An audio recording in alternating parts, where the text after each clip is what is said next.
La Ruta de la Seda. Su nombre evoca imágenes de caravanas en un camino sin fin, recorriendo inmensas distancias por terrenos inhóspitos para comerciar con productos exóticos en bulliciosos bazares. A pesar de estas vívidas imágenes, esta legendaria ruta comercial está envuelta en el misterio. ¿Cómo llegó a ser tan importante la Ruta de la Seda? ¿Qué queda hoy de ella? ¿Y cómo ha evolucionado con el tiempo? A vista de pájaro, las huellas dejadas por comerciantes y viajeros hace miles de años muestran a personas y lugares que cuentan la historia de la antigua ruta comercial desde una nueva perspectiva. La Ruta de la Seda desde el aire.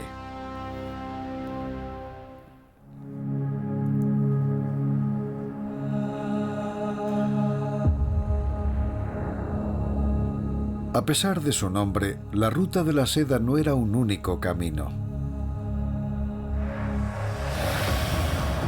sino una vibrante red comercial que se extendía de este a oeste, por tierra y por mar. Y todo empezó aquí, en la ciudad de Xi'an, en la provincia china noroccidental de Shanxi.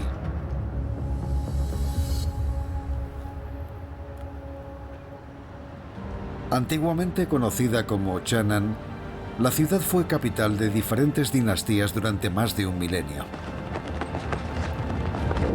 La imponente muralla defensiva es un testimonio perdurable del antiguo poder y prosperidad de Xi'an. Con su foso, puentes levadizos y torres de vigía, es uno de los mayores sistemas defensivos militares del mundo antiguo.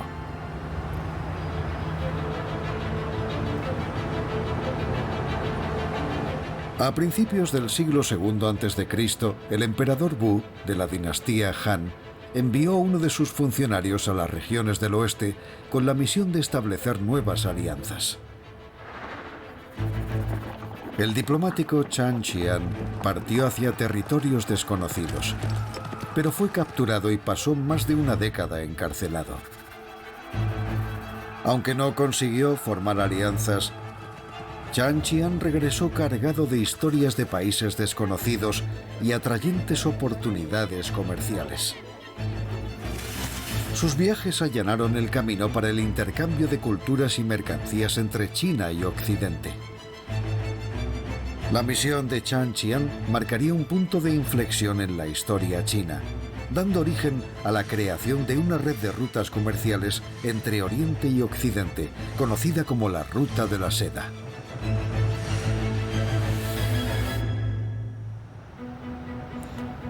Como punto de partida, Xi'an se convirtió en un próspero centro de intercambios comerciales y culturales. Desde entonces, la ciudad ha experimentado numerosos cambios y transformaciones, pero hay algo que no ha cambiado hasta hoy: la posición de Xi'an como centro del comercio y la industria.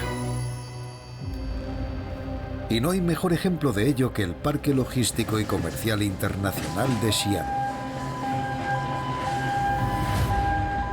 Este enorme complejo, que dobla la superficie de Manhattan, alberga el mayor puerto seco de China, una inmensa terminal interior de contenedores. Desde aquí salen y llegan mercancías hacia y desde el oeste en el China-Europe Railway Express. Tren aproximándose por la vía 3, ramal 1.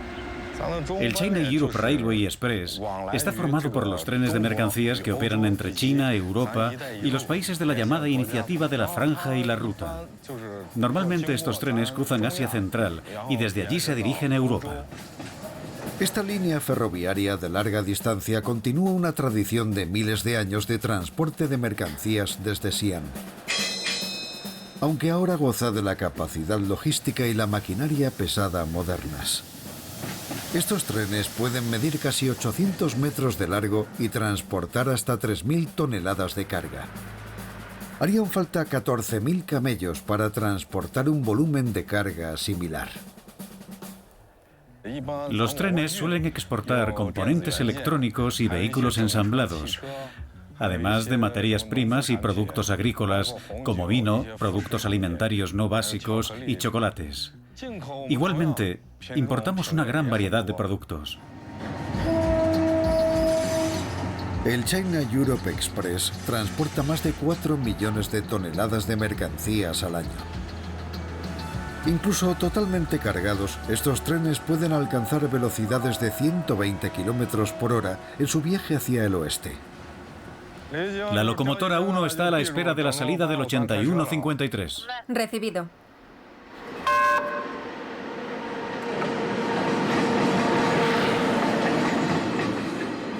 Li Pei formó parte del equipo que dio la salida al primer tren del China Europe Express y ha sido testigo del rápido crecimiento de la línea. Empecé a trabajar como peón en el ferrocarril y fui ascendiendo hasta mi puesto actual.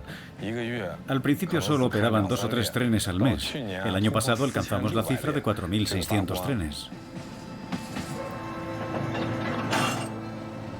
Los trenes de mercancías transcontinentales son cada vez más utilizados, ya que son más baratos que el transporte aéreo y más rápidos que el marítimo. Con esta línea, la carga llega a Europa en solo 10 días, mientras que por mar tardaría más de un mes. Ambas opciones parecen increíblemente rápidas. En la antigüedad, un viaje de ida y vuelta de China a Europa habría durado 2 años. En la antigüedad, en la ruta de la seda, se utilizaban caballos y camellos. Hoy utilizamos lo que se llama caravanas de camellos de acero. Creo que esto es un renacimiento y una continuación del legado de la ruta de la seda.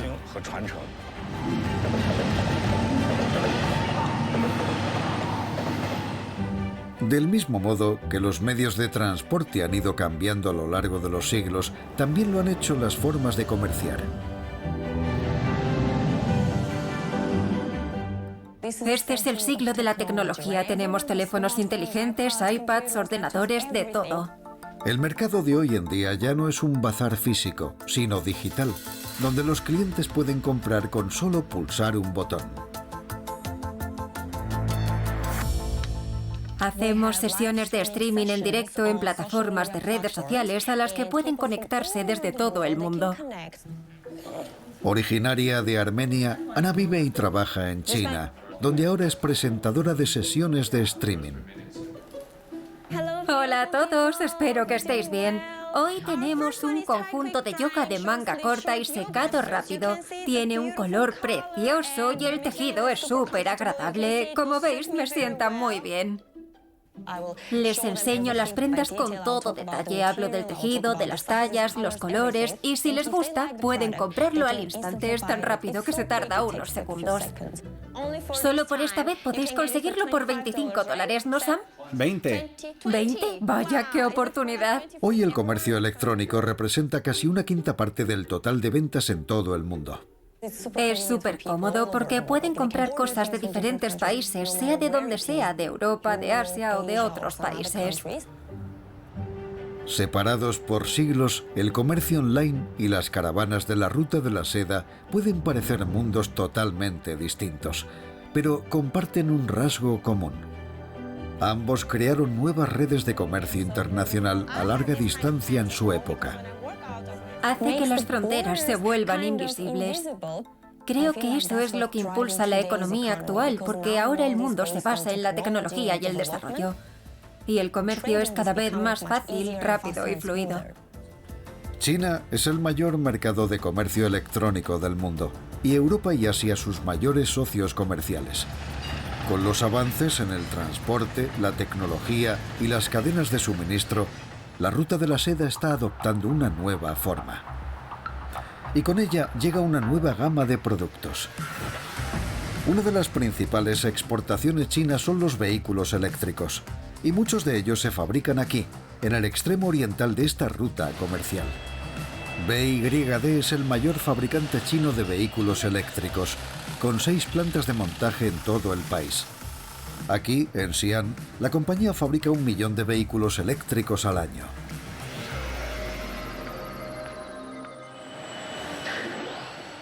Aquí tenemos la cadena de producción de diseño de interiores. Una vez que los componentes están montados en el vehículo, se instala el elemento más importante, el pack de baterías. Nuestro pack de baterías se llama Blade Battery. La principal característica de la Blade Battery es que tiene un diseño innovador, una estructura plana que ha incrementado la capacidad de la batería y su densidad de energía. Esto ha permitido mejorar la autonomía de sus coches.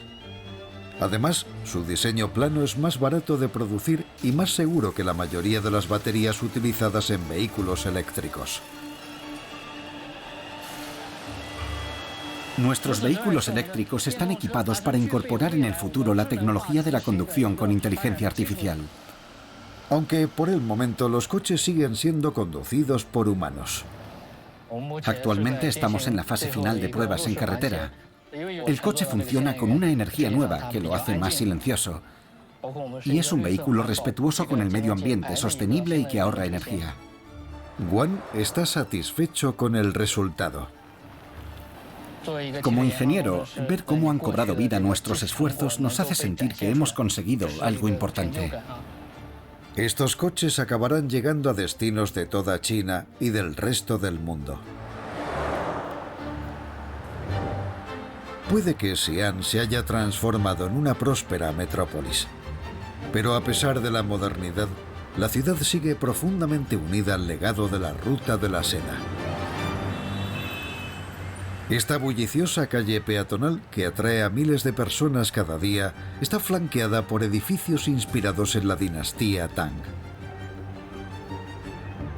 Los 300 años de reinado de los Tang, que llegan al poder en el siglo VII, son considerados la edad de oro de la Ruta de la Seda. En aquella época, Xi'an era la ciudad más grande del mundo. Las riquezas y los conocimientos que llegaron por la ruta comercial trajeron la prosperidad a la ciudad. Incluso siglos después, muchos de los productos más valorados en aquella época siguen siendo esenciales hoy.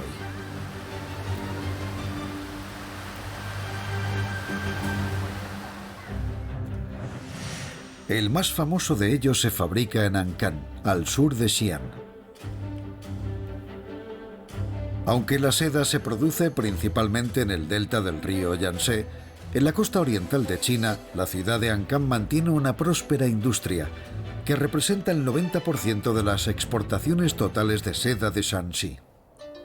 Las avanzadas técnicas chinas para la cría de gusanos de seda y su hilado han hecho de este tejido un preciado bien. Una pequeña figura dorada de un gusano de seda hallada en un río de Ancán se ha datado en los años de la dinastía Han, que gobernó a partir del año 200 a.C.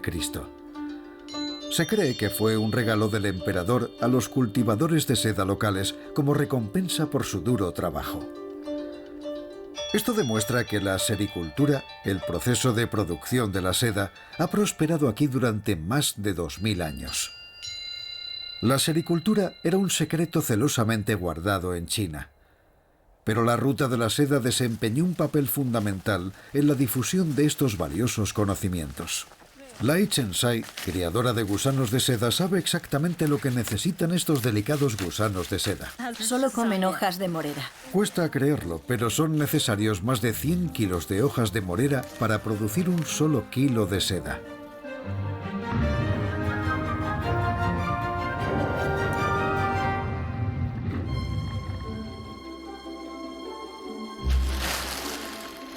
Los gusanos de seda solo eran huevos cuando llegaron aquí. Los huevos se incuban en un vivero húmedo. Hay que mantener la temperatura a unos 27 grados para que no se malogren. Una vez nacen los gusanos, hay que empezar a alimentarlos enseguida. Las larvas de gusano de seda siguen una estricta rutina. Comen durante varios días y después duermen. Con cada ciclo de sueño, los gusanos mudan la piel. y se van haciendo más grandes cada vez que mudan y vuelven a comer. Al cabo de unas semanas, los gusanos de seda empiezan a formar a su alrededor un capullo con un único hilo de seda. Ese capullo es lo importante. Es lo que finalmente se convertirá en el famoso tejido. La Tianchen Silk Company es la mayor empresa de producción de seda de toda la provincia de Shanxi. Compran capullos a los numerosos criadores de gusanos de la región y los convierten en hilo de seda.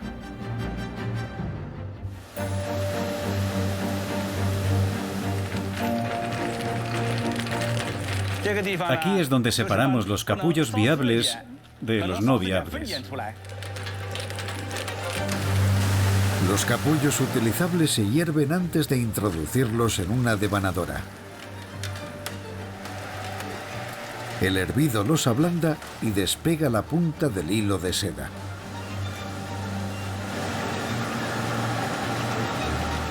Cuando ponemos aquí los capullos, esos cepillos mecanizados ayudan a encontrar la punta del hilo y a soltarla.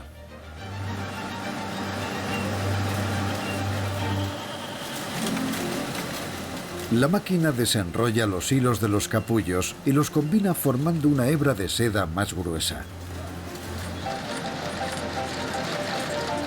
Las hebras de seda enrolladas se someten a una limpieza a fondo y se trenzan para evitar que la seda se disuelva. Producimos unas 7 toneladas de hilo al mes. Eso representa unos 300 kilos al día. Y por fin, el hilo de seda está listo para convertirse en el lujoso y deseado tejido desde hace miles de años. Debido a su suave textura y atractivo brillo, la seda llegó a ser tan demandada que llegó a utilizarse como moneda de cambio en Asia Central. Valía su peso en oro. Siglos después de que se comercializaran desde aquí los primeros productos de seda, China produce casi el 80% de la seda mundial.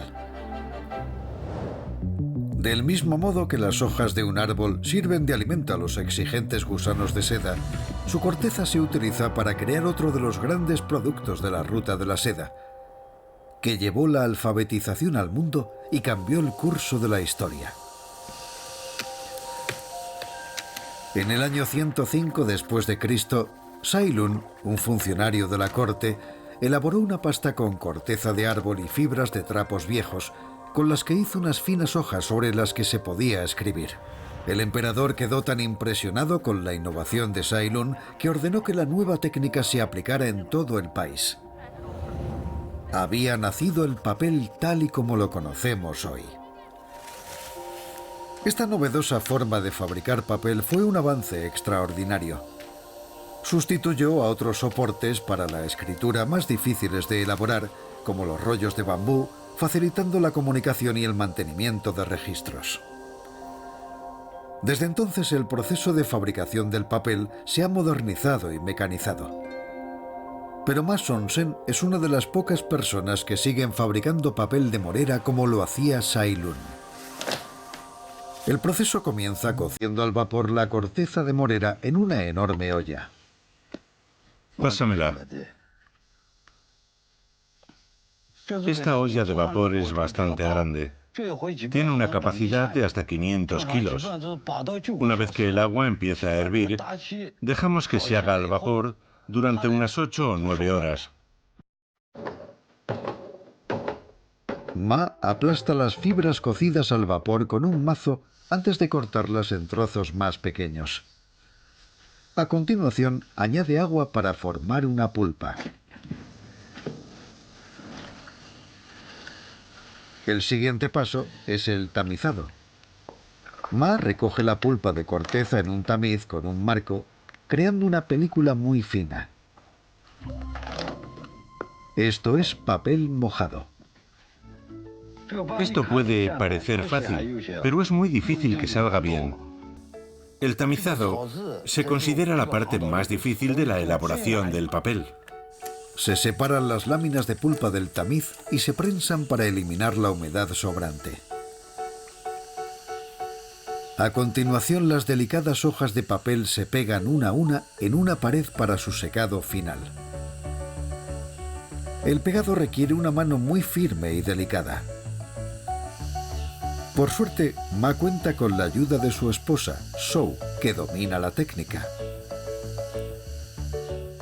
Yo también puedo pegar las hojas, pero ella lo hace mejor que yo. Y aún queda un último paso. Trabajamos todos los días, de la mañana a la noche. Después descansamos y cenamos. Y despegamos el papel mientras vemos la televisión. La disponibilidad de papel facilitó la difusión de conocimientos, textos religiosos y literarios y avances científicos a lo largo de la ruta de la seda. Ma es consciente de lo que representa su oficio y está decidido a evitar que desaparezca. Está enseñando el oficio a su hijo, que ahora le ayuda con el trabajo. Con el progreso de la sociedad y los avances de la tecnología, cada vez habrá menos gente que haga este trabajo de artesanía. Tenemos la responsabilidad de transmitir este oficio a las futuras generaciones y de hacer todo lo posible para mantener viva esta técnica. Al igual que el delicado papel, otro de los pilares de la ruta de la seda ha superado con éxito la prueba del tiempo. El té se descubrió hace miles de años. Con el tiempo, sus hojas secas se convirtieron en un producto clave de la ruta comercial. Y hoy en día, el té es una de las bebidas más consumidas del mundo. China acapara casi la mitad de la producción mundial de té, con el cultivo de más de 3 millones de toneladas métricas anuales de diversos tipos, entre ellos los conocidos tés verde, blanco y negro.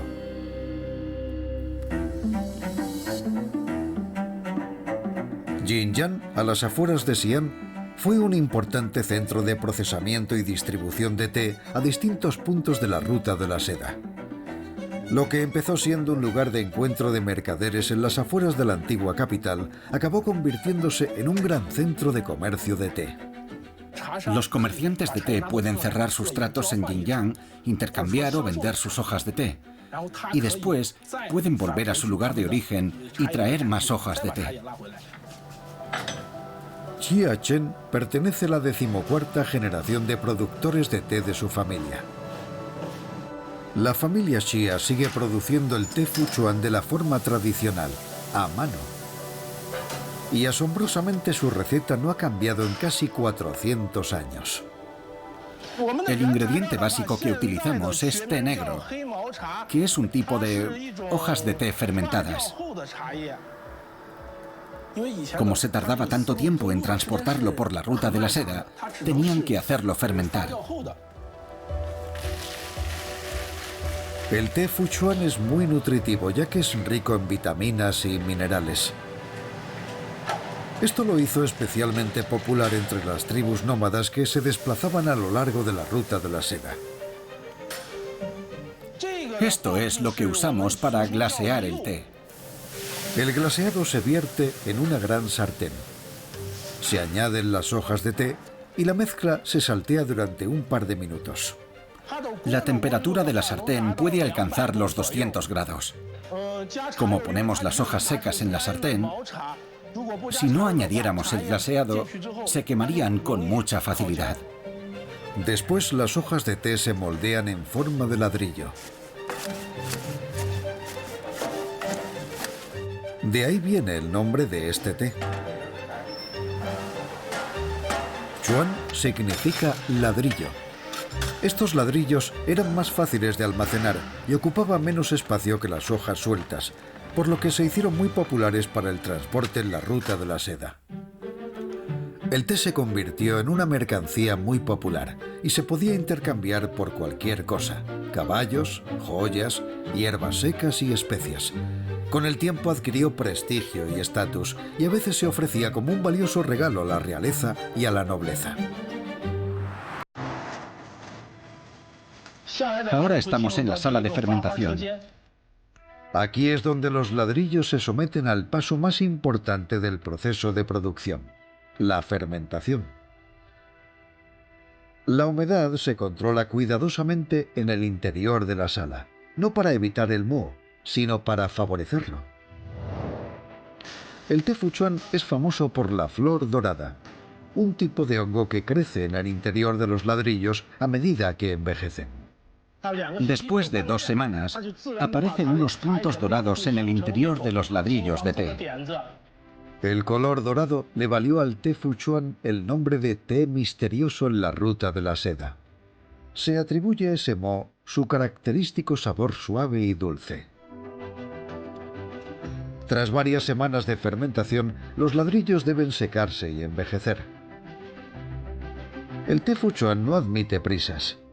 Cuanto más envejece, más se distingue la flor dorada, lo que mejora su calidad. Normalmente, desde que se compran las hojas frescas hasta que el té está listo para la venta, deben pasar al menos 5 años. Los comerciantes de la ruta de la seda llevaban el té Fuchuan hasta las regiones occidentales de China e incluso hasta Asia Central y Occidental. En la actualidad, el té se transporta hasta Pakistán y Alemania en los trenes de mercancías que parten de Xi'an.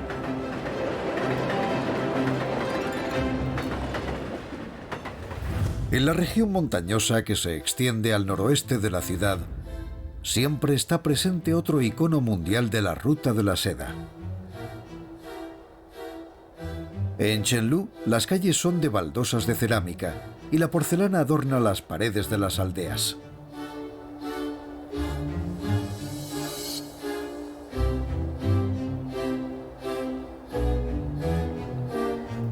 En el pasado, la ciudad entera se dedicaba a hacer porcelana. El sonido de los talleres de cerámica se oía a kilómetros de distancia.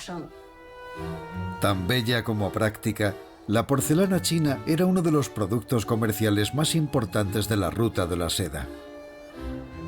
Producida en diferentes estilos por todo el país, era famosa por su exquisita manufactura, su durabilidad y la calidad de sus técnicas de vidriado. El dominio de la cocción en hornos de alta temperatura y la abundancia de arcilla para la producción de porcelana daba a los artesanos chinos ventaja. Y aquí, en Chengdu, los hornos llevan ardiendo más de 1000 años. La familia de Li Chulin se dedica desde hace generaciones al negocio de la cerámica. Mi abuelo era uno de los mejores artesanos de esta industria. Li aprendió el oficio de su padre y ahora dirige la empresa familiar. Ella y su marido trasladaron la producción del pueblo, en las montañas, a la ciudad vecina. Yo paso la mayor parte del tiempo trabajando aquí, en Tongchuan. La ubicación puede haber cambiado, pero el producto es el mismo. Desde hace cientos de años, los ceramistas de Chengdu se han especializado en la porcelana Yao Chou.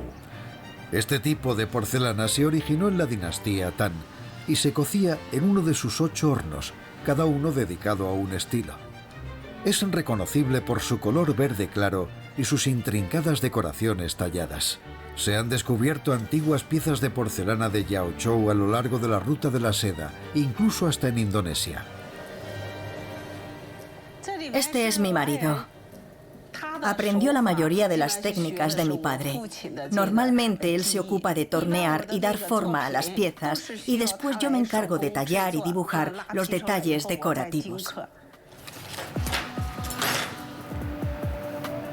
La hija de Li, Ren Chao, ayuda a su madre cuando vuelve a casa de la universidad para aprender las técnicas de tallado. Puede parecer que es un proceso fácil y sencillo cuando lo ves, pero hacen falta años, incluso décadas de práctica para dominarlo. La clave es tallar con el corazón.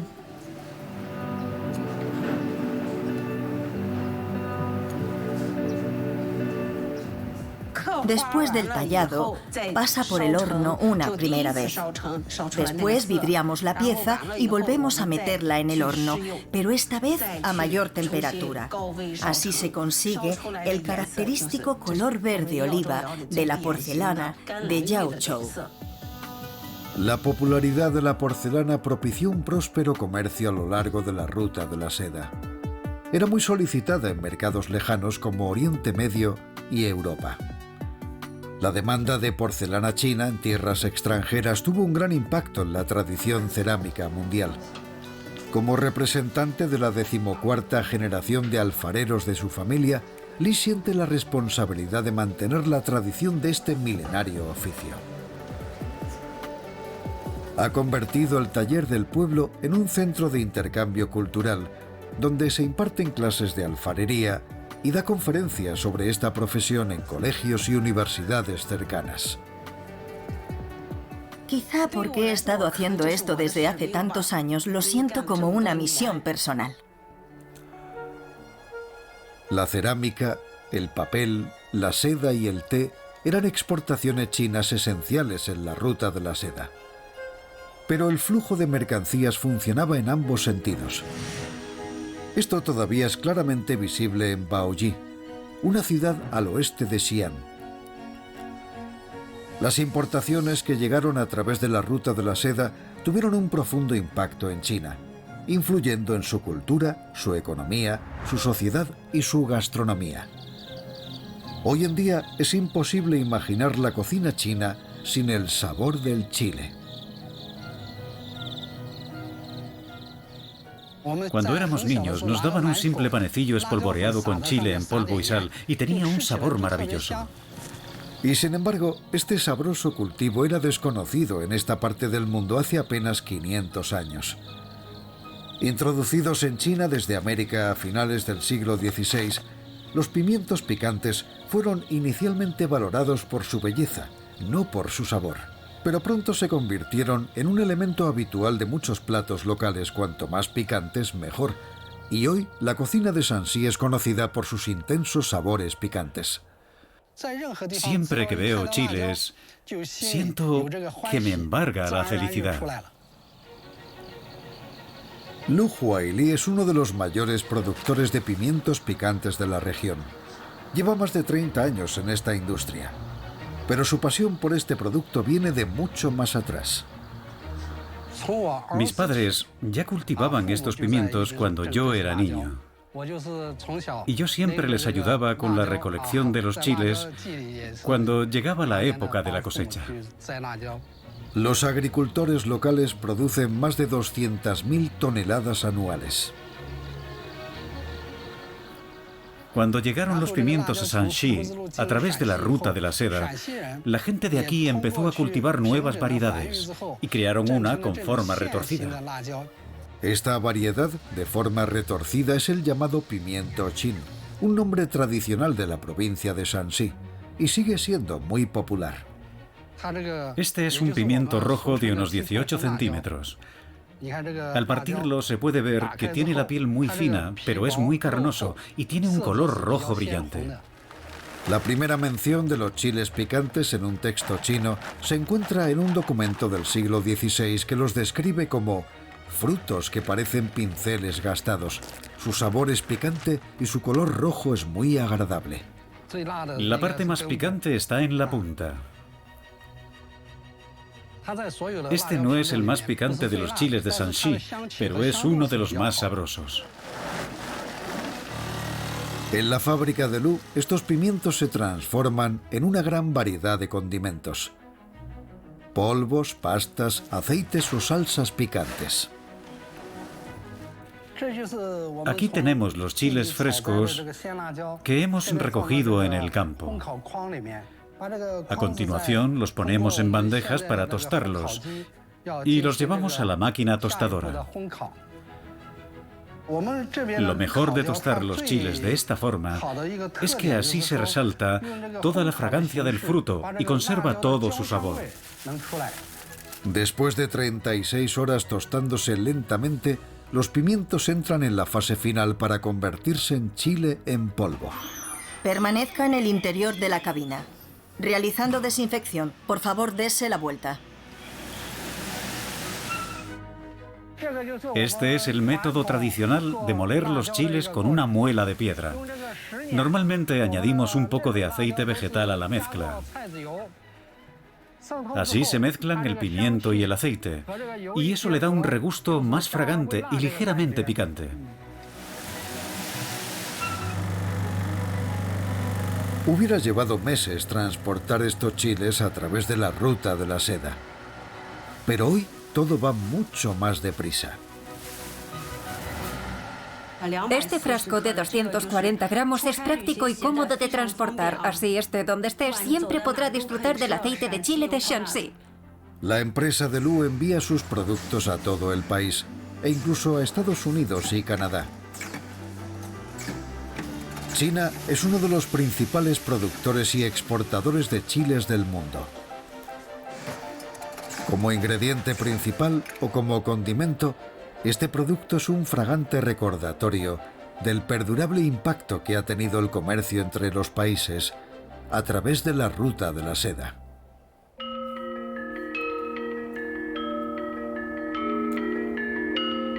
Las caravanas no solo llevaban hasta China bienes tangibles.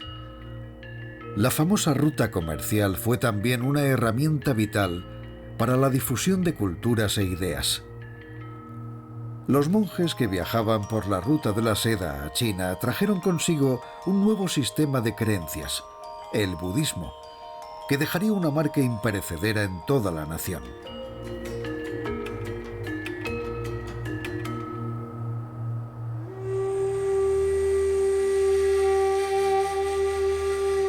El primer templo budista construido en China sigue en pie en Luoyang, una ciudad situada al este de Xi'an.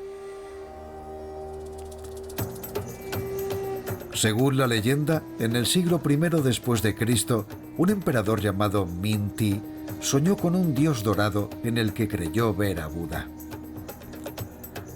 El emperador mandó emisarios a la India para conocer mejor las nuevas creencias budistas que llegaban a sus tierras. Estos regresaron con 2 monjes budistas montados en caballos blancos que traían consigo escrituras y reliquias. En el año 68 después de Cristo, el emperador Minti ordenó construir en su honor un monasterio al que bautizó como Templo del Caballo Blanco. Hoy, el lugar es considerado la cuna del budismo en China.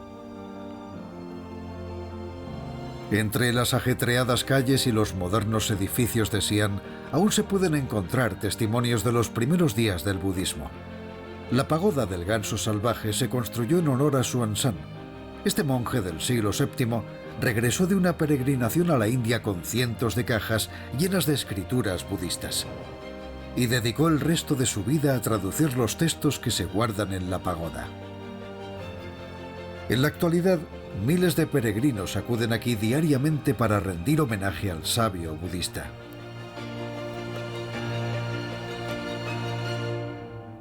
Pero los restos más impresionantes de la influencia budista en China se concentran en torno a un importante centro comercial de la ruta de la seda, Tianshui, una ciudad de la provincia de Gansu.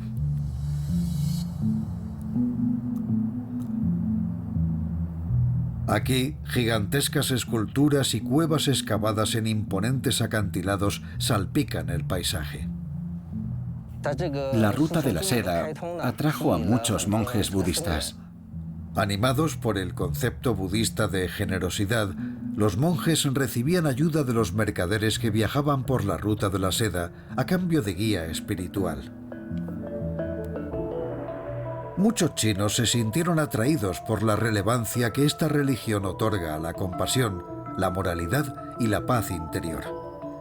Surgieron pequeñas comunidades monásticas y se construyeron grandes estatuas de Buda como forma de culto y devoción.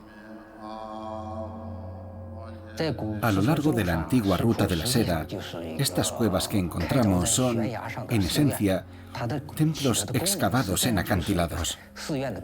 Su función es la misma que la de un templo normal. Los antiguos monjes y peregrinos visitaban las cuevas para meditar y rezar a Buda. Las cuevas de Meiyishan se consideran las pioneras entre las cuevas reales. La calidad de sus esculturas de arcilla es excepcional. Al igual que el propio budismo, el concepto de excavar cuevas en la roca viva llegó a China desde la India a través de la ruta de la seda. A medida que el budismo se extendía, cada gobernante de la época construía su propio templo.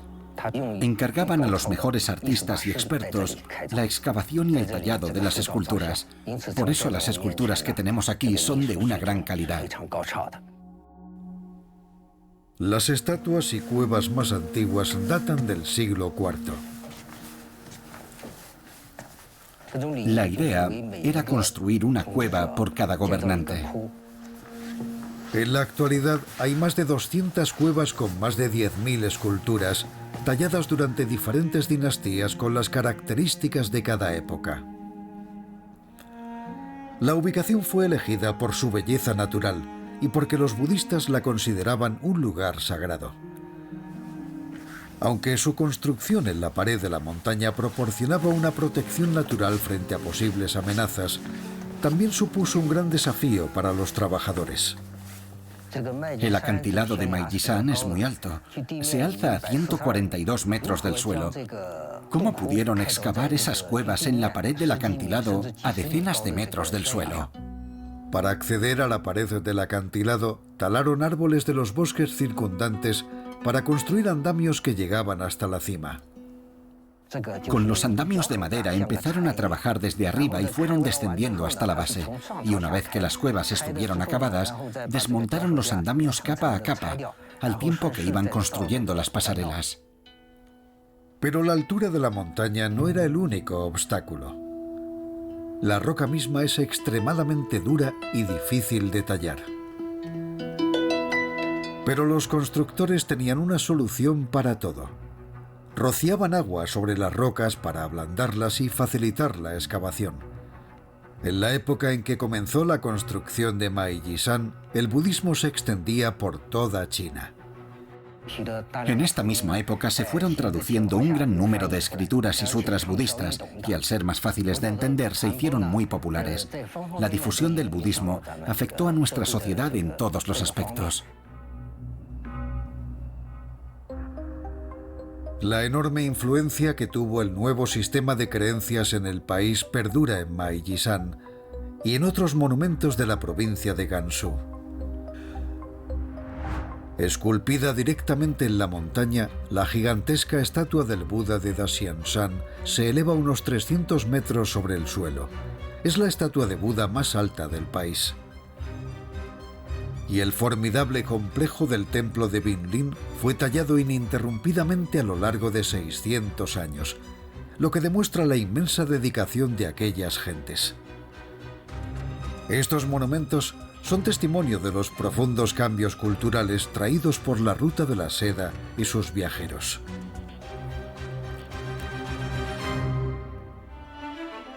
Dejando atrás las estatuas gigantes y continuando el viaje hacia el oeste, los mercaderes llegaban a Lanzhou, la capital de la provincia de Gansu. Flanqueada por los montes Chilian al norte y dividida en dos por el río Amarillo, Lanzhou es una ciudad inmersa en su entorno natural. En el centro de la provincia de Gansu, Lanzhou adquirió importancia estratégica como enlace entre las zonas oriental y occidental del país. Era una de las mayores ciudades de un vasto tramo de la Ruta de la Seda. Y como importante punto de cruce del río Amarillo, Lanzhou era fundamental para el paso de mercancías y personas a lo largo de la ruta comercial.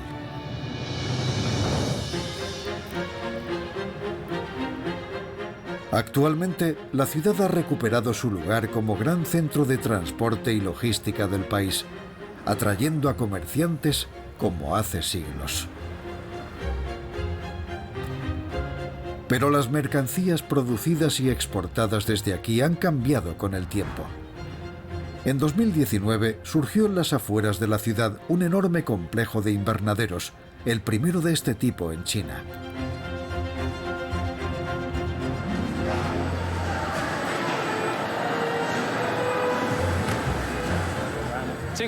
Este invernadero cubre unos 120.000 metros cuadrados y producimos unas 100.000 flores al día. Las rosas son nuestro principal cultivo. .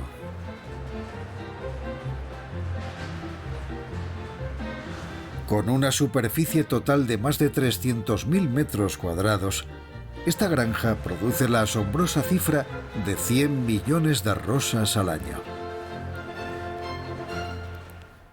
Mantenemos la producción durante todo el año y ajustamos el volumen de salida en función de la demanda de los mercados. Por ejemplo, para el día de San Valentín el producto estrella son las rosas rojas, pero para el día del padre y de la madre, las rosas de color rosa y champán son las más demandadas.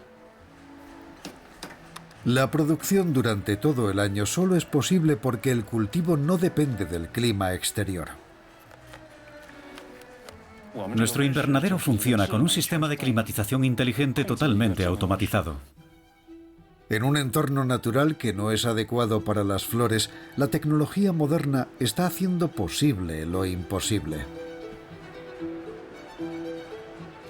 Aquí, las posibilidades de expansión agrícola eran limitadas.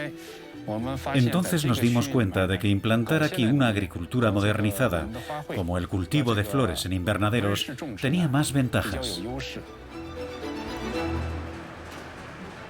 Al igual que otras ideas se introdujeron en China a través de la Ruta de la Seda, este innovador diseño de invernaderos ha sido adquirido a una empresa holandesa. La primera vez que vi este sistema me pareció fascinante. Esta es la tecnología de invernaderos más avanzada del mundo. Xie Haixuan dirige la producción de este invernadero de flores. Aquí puedo ver la temperatura, la humedad y la concentración de dióxido de carbono que hay en el invernadero. Hasta el mínimo detalle se registra con precisión en el sistema para crear un entorno ideal para las flores. Una vez que nuestros técnicos introducen los datos en el sistema, ya no es necesaria la intervención humana. El sistema ajusta automáticamente los valores contando con las condiciones externas. Podemos establecer un rango de humedad en el sistema y cuando cae se activan los aspersores. Igualmente, cuando la humedad es demasiado alta, se abren estos paneles del techo para hacer descender la temperatura y la humedad interior. Las plantas ni siquiera necesitan tierra para crecer. Aquí utilizamos un método de cultivo sin tierra, utilizamos lana de roca. Es similar al material aislante que utilizamos en nuestros edificios y paredes. Funciona como una esponja. Puede soportar un mayor nivel de impacto y retiene muy bien el agua. Este sistema de fertilización mezcla el agua con el fertilizante. Y utilizamos un sistema automatizado que activa la irrigación a través de este tubo cuando los valores del sistema superan cierto umbral. El cultivo de las flores está completamente automatizado, pero recogerlas sigue requiriendo la delicadeza de una mano humana. A continuación, un ordenador mide el tallo y la apertura del capullo para clasificar las flores en distintas categorías.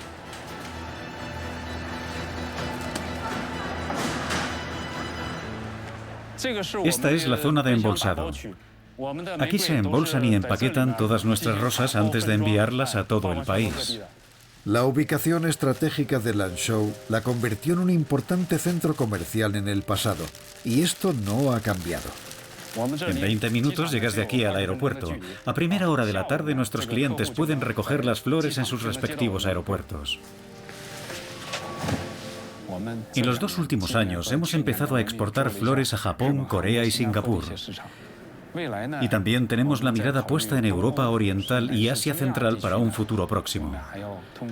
Podemos ir expandiendo poco a poco nuestro mercado gracias a las mejores comunicaciones. Aunque algo tan delicado como las flores nunca habría sobrevivido a un viaje de varios meses por la Ruta de la Seda, aquel antiguo espíritu de intercambio sigue vivo aquí, en esta granja de flores.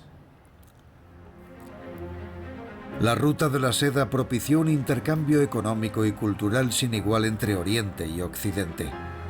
Pero aquí, en Lanzhou, el viaje no había hecho más que empezar.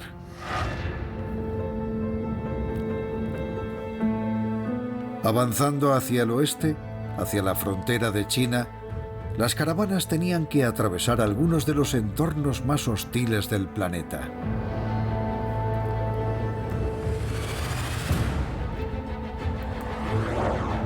cómo superaron los monumentales obstáculos que la naturaleza puso en su camino. Movidos por la promesa de riqueza y gloria, mercaderes y exploradores se embarcaron en una búsqueda plagada de peligros. Gracias a su inquebrantable resiliencia e ingenio, los viajeros de la Ruta de la Seda forjaron nuevos caminos que transformarían la civilización humana para siempre.